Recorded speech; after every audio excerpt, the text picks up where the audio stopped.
الحمد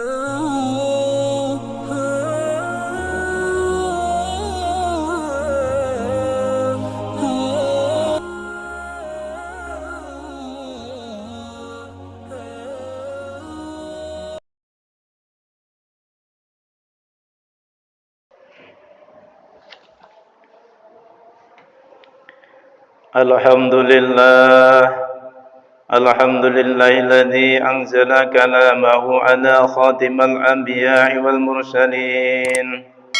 أشهد أن لا إله إلا الله وحده لا شريك له الملك الحق المبين.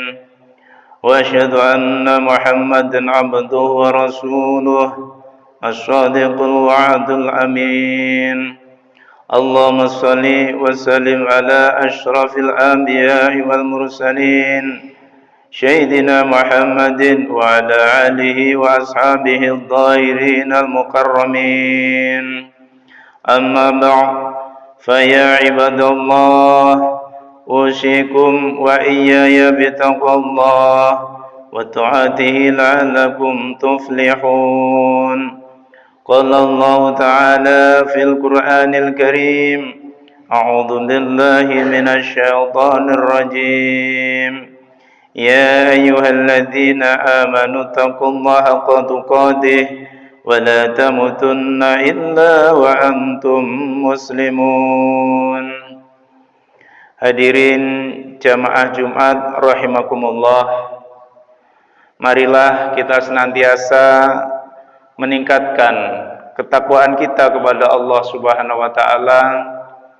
Takwa dalam pengertian menjalankan perintah-perintahnya dan sekuat tenaga untuk menjauhi larangan-larangan dari Allah Subhanahu wa taala. Pada bulan Ramadan ini merupakan momentum bagi kita semua untuk meningkatkan ketakwaan kita. Mari kita banyak-banyak beribadah kepada Allah Subhanahu wa taala. Kita tingkatkan salat wajib kita, salat fardu dan salat sunnah, salat tarawih, salat witir secara berjamaah, serta tadarus Quran pada setiap malam di malam-malam bulan Ramadan. Dalam satu riwayat, seorang Yahudi datang kepada Khalifah Umar bin Khattab lalu berkata, ada satu ayat yang telah diturunkan Allah kepada umat muslim. Andai kata ayat itu diturunkan kepada kami umat Yahudi, pasti kami akan merayakan pada hari diturunkannya. Lalu Umar bertanya, ayat manakah yang Anda maksud? Kemudian Yahudi itu menjawab, al-yawma akmaltu lakum dinakum wa atmamtu alaikum nikmati wa raditu lakumul islam madina. Pada hari ini telah aku sempurnakan agamamu untukmu, dan telah aku cukupkan nikmatku bagimu, dan telah aku ridhoi Islam sebagai agamamu. Quran surat Al-Maidah ayat 3. Lalu Umar berkata, demi Allah, sungguh saya mengetahui dengan pasti hari diturunkannya ayat tersebut. Diturunkan kepada Rasulullah SAW pada hari Jumat, hari Arafah, yang menjadi hari raya bagi seluruh kaum muslimin di dunia pada tiap-tiap tahunnya. Said Sabiq mengangkat riwayat di atas dalam buku Anasyirul Quwah fil Islam.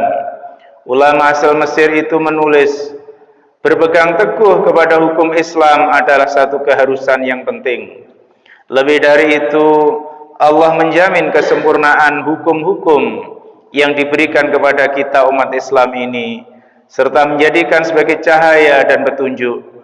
Maka barang siapa yang menentangnya, pasti akan sesat dan buta hatinya untuk selamanya. Menurut sahabat Ibnu Abbas, ayat tentang sempurnanya agama Islam berarti Allah memberitakan kepada Nabi Muhammad dan kaum muslimin seluruhnya bahwa sudah sempurnalah ajaran Islam untuk mereka, sehingga mereka tidak memerlukan penambahan-penambahan lagi, lebih-lebih turunnya nabi-nabi baru lagi.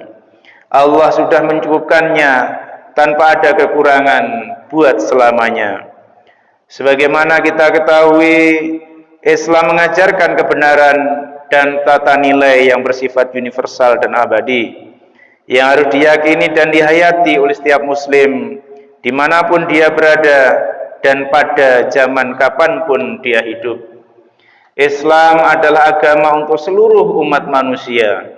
Namun untuk menyebarkan kebenaran Islam telah ditentukan jalannya dalam Al-Quran dan As-Sunnah, yaitu melalui dakwah, bukan dengan tekanan, apalagi dengan paksaan. Dasar dan sumber utama ajaran Islam adalah syariat Allah yang terkandung dalam kitab suci Al-Quran dan Sunnah Rasulullah Sallallahu Alaihi Wasallam. Islam diturunkan oleh Allah melalui para Rasul, membawa peraturan-peraturan, hukum-hukum yang harus dipatuhi oleh setiap muslim. Islam mengumpulkan kebenaran murni dari semua agama-agama terdahulu dan merangkum semua pokok ajarannya. Allah berfirman dalam surah Al-Baqarah ayat 208. A'udzu billahi minasyaitonir rajim. Bismillahirrahmanirrahim. Ya ayyuhalladzina amanu dkhulu fis silmi kafah wa la tattabi'u khutuwatis syaitan innahu lakum aduwwum mubin. Hai orang-orang yang beriman, masuklah ke dalam Islam secara kafah, secara keseluruhan, dan janganlah kamu ikuti langkah-langkah syaitan.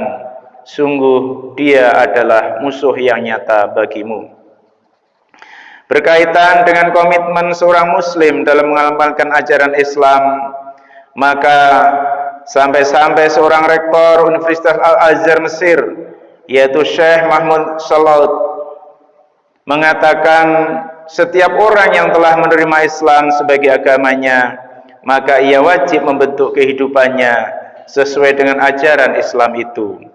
Bahkan ilmuwan Perancis Profesor Roger Garaudi dalam bukunya Profesis del Islam atau Janji-Janji Islam telah merintis pembuktian bahwa ajaran Islam adalah ajaran yang diperlukan oleh umat manusia demi kelestarian manusia itu sendiri. Pengakuan syahadat asyhadu alla ilaha illallah wa asyhadu anna Muhammadar Rasulullah itu mengandung arti bahwa seseorang telah mengikatkan dirinya kepada Allah dan millah Muhammad Rasulullah.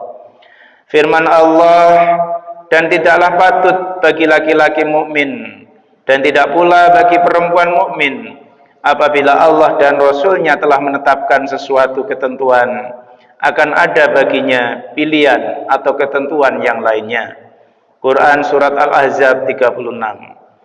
Jadi siapa saja yang ingin mendalami esensi ajaran Islam perlu membuka, membaca, dan mengkaji Al-Quran, menyimak isi kandungannya.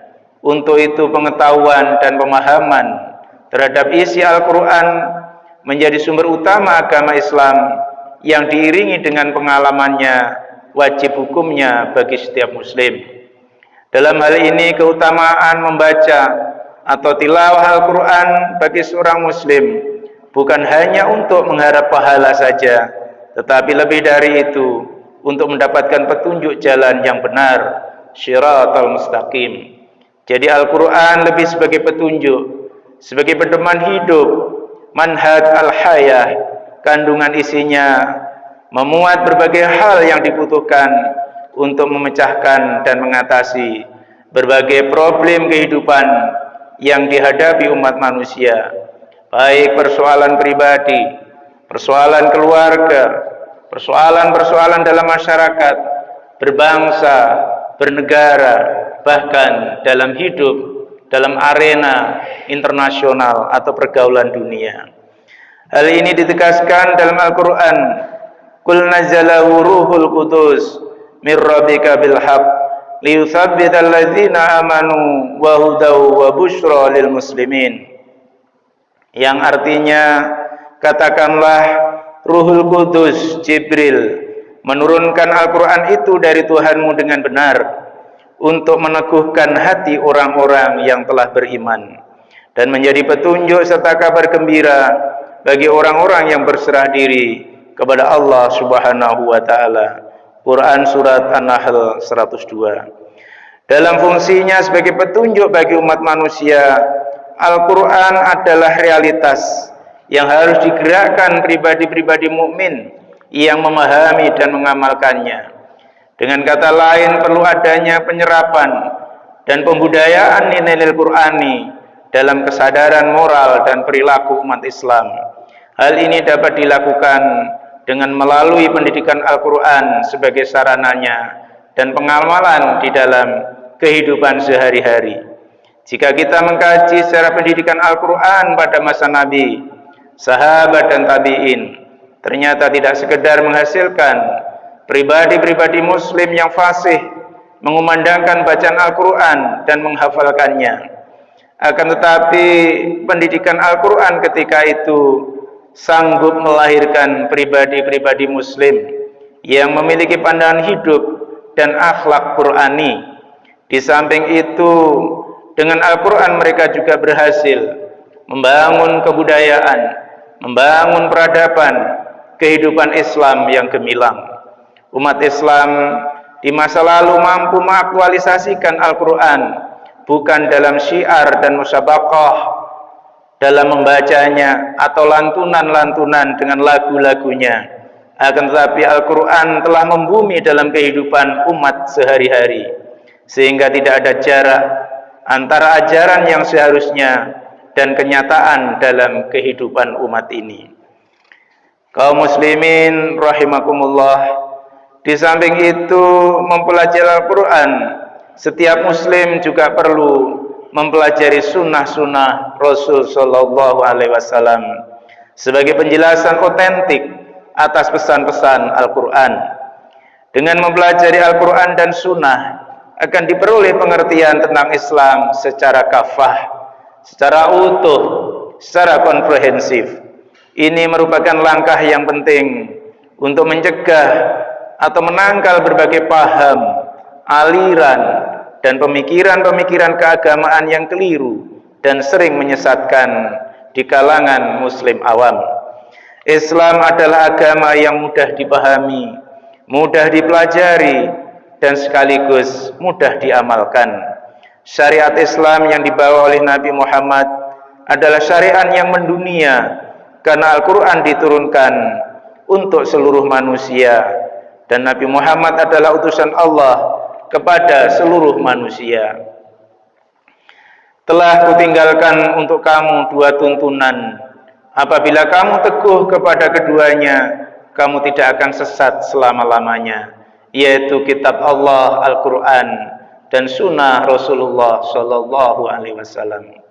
Saudara-saudara kaum muslimin yang berbahagia, sejalan dengan sabda Rasulullah di atas, marilah kita mengaktualisasi Al-Quran dan sunnah dengan menjalani hidup berpayung syariat, yaitu menyesuaikan sikap, perilaku dan tindakan dengan ajaran-ajaran Islam. Seluruh gerak aktivitas pribadi kita, dalam keluarga, dalam rumah tangga, dalam aktivitas kerja, begitu juga dalam kehidupan bermasyarakat dan bernegara, hendaklah mengacu pada satu tuntunan, yaitu tuntunan Islam. Dalam Islam tidak ada pemisahan antara urusan ibadah dengan muamalah. Tuhan tidak hanya diingat dan disebut ketika beribadah saja, akan tetapi juga dalam seluruh kehidupan yang kita jalani, mulai dari bangun tidur sampai kita tidur kembali, kita tetap harus mengingat Allah Subhanahu wa Ta'ala. Seorang muslim haruslah membawa agamanya dari sajadah dan masjid ke jalan raya, ke tempat kerja, di kantor, atau bahkan di pasar, di sawah bagi petani, dan profesi-profesi yang lainnya. Dengan demikian, kehidupan yang penuh petunjuk, rahmat, dan berkah, insya Allah akan kita peroleh di dunia ini. Para jamaah yang dirahmati Allah Subhanahu wa Ta'ala, demikian khutbah yang bisa kami sampaikan. Mudah-mudahan terutama di bulan puasa Ramadan ini Dan di akhir-akhir dari bulan puasa Ramadan ini kita senantiasa memperbanyak bacaan-bacaan Al-Quran kita, pemahaman kita terhadap Al-Quran dan As-Sunnahnya, sehingga jalan hidup kita menjadi jalan hidup yang diberkahi dan diberi petunjuk oleh Allah Subhanahu wa taala. Barakallahu li wa lakum fil Qur'anil azim wa nafa'ani wa iyyakum bima fihi minal ayati wadh-dhikril hakim. Wa taqabbal minni wa minkum tilawatahu innahu was-sami'ul alim. Allahumma shalli ala Muhammad. Allahumma shalli ala sayyidina Muhammad.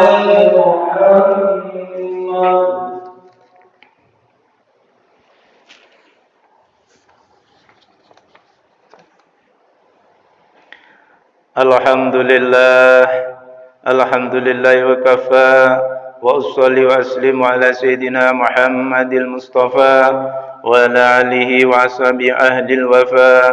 Asyhadu an la ilaha illallah wahdahu la syarika lah, wa asyhadu anna sayyidina Muhammadan abduhu wa rasuluh. Allahumma shalli ala sayyidina Muhammad wa ala alihi wa sahbihi ajma'in.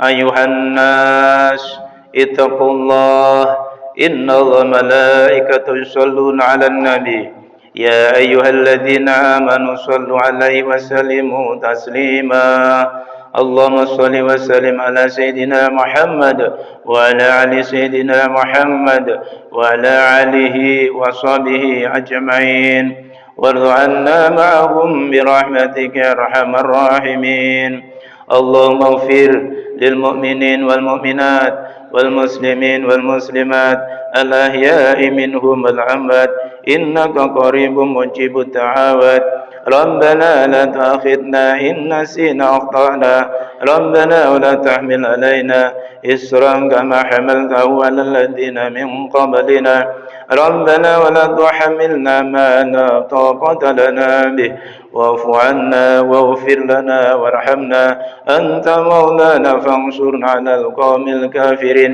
ربنا اغفر لنا ولإخواننا الذين سبقونا بالإيمان ولا تجعل في قلوبنا غلا للذين آمنوا ربنا إنك رؤوف رحيم سبحان ربك رب العزة عما يصفون والسلام على المرسلين والحمد لله رب العالمين عباد الله إن الله يأمر بالعدل والإحسان وإيتاء ذي القربى وينهى عن الفحشاء والمنكر والبغي يعظكم لعلكم تذكرون واذكروا الله العظيم يذكركم واشكروه على نعمه يزدكم ولذكر الله أكبر أقم الصلاة